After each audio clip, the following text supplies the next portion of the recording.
ओम नमो भगवते वासुदेवाय। आज की इस वीडियो में आप सभी रसपान करेंगे कार्तिक महात्म्य के 7वें अध्याय का। तो चलिए शुरू करते हैं कार्तिक महात्म्य का 7वां अध्याय।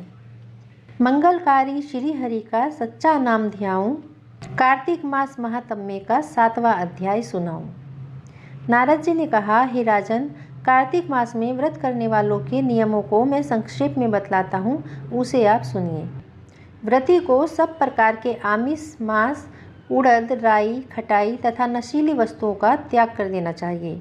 व्रती को दूसरे का अन्न भी ग्रहण नहीं करना चाहिए, किसी से द्वेष नहीं करना चाहिए और तीर्थ के अतिरिक्त अन्य कोई यात्रा नहीं करनी चाहिए। देवता, वेद, ब्राह्मण, गाय, व्रती, नारी, राजा तथा गुरुजनों की निंदा भी नहीं करनी चाहिए। व्रती को दाल, तिल, पकवान व दान किया हुआ भोजन ग्रहण नहीं करना चाहिए। किसी की चुगली या निंदा भी नहीं करनी चाहिए। किसी भी जीव का मांस नहीं छूना चाहिए। पान, कत्था, चूना, नींबू, मसूर, बासी तथा झूठे अन्न का भी प्रयोग नहीं करना चाहिए। गाय, बकरी तथा भैंस के अतिरिक्त अन्य किसी पशु का दूध नहीं पीना चाहिए। कांस के पात्र में रखा हुआ पंचगव्य, बहुत छोटे घड़े का पानी तथा केवल अपने लिए ही पका हुआ अन्न प्रयोग करना चाहिए। कार्तिक माह का व्रत करने वाले मनुष्य को सदैव ब्रह्मचर्य का पालन करना चाहिए। उसे धरती पर सोना चाहिए और दिन के चौथे पहर में केवल एक बार पत्तल में भोजन करना चाहिए। व्रती कार्तिक माह में केवल नरक चतुर्दशी, जिसे छोटी दिवाली भी कहा जाता है, इस दिन ही शरीर में तेल लगा सकता है।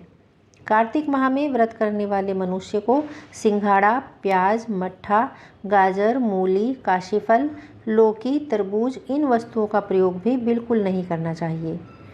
रजस्वला, चांडाल, पापी, मलेच्छ, पतित, व्रतहीन, ब्राह्मण द्रोही और नास्तिकों से बातचीत नहीं करनी चाहिए।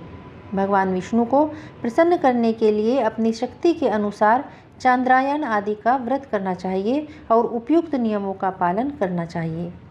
व्रती को प्रतिपदा को कुम्हड़ा, द्वितीय को कटहल, तृतीया को तरुणी स्त्री, चतुर्थी को मूली, पंचमी को बेल, षष्ठी को तरबूज, सप्तमी को आंवला, अष्टमी को नारियल, नवमी को मूली, दशमी को लौकी, एकादशी को परवल, द्वादशी को बेर, त्रयोदशी को मट्ठा, चतुर्दशी को गाजर तथा पूर्णिमा को शाक का प्रयोग नहीं करना चाहिए। रविवार को आंवले का प्रयोग नहीं करना चाहिए।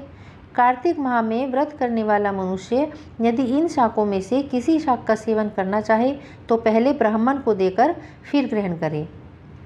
यही विधान माघ माह के व्रत के लिए भी है। देवोत्थान एकादशी में पहले कही गई विधि के अनुसार नृत्य, जागरण, गायन, वादन आदि करना चाहिए। इसको विधि पूर्वक करने वाले मनुष्य को देखकर यमदूत ऐसे भाग जाते हैं जैसे सिंह की गर्जना से हाथी भाग जाते हैं। कार्तिक माह का व्रत सभी व्रतों में बहुत श्रेष्ठ है।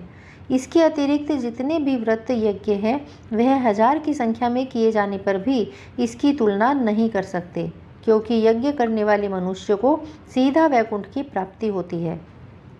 जिस प्रकार राजा की रक्षा उसके अंगरक्षक करते हैं, उसी प्रकार कार्तिक माह का व्रत करने वाले की रक्षा भगवान विष्णु की आज्ञा से इंद्र आदि सभी देवता करते हैं।